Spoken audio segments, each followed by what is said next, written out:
So I'm going to go back to the example from Via Rail and the Toronto-Montreal route. And I would say there's 4 characteristics that are really critical as we think about building our network. And I would agree with the comments. It's about building the network, building the system for the region, for the city, and in the context of Via, it's actually for Southern Ontario.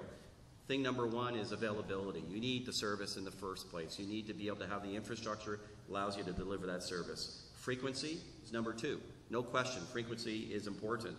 Comfort, number 3, convenience, number 4. Those are the categories I think are really important, but first and foremost comes availability. Because if you can't have the service available, you can't achieve the other 3 criteria, in my mind.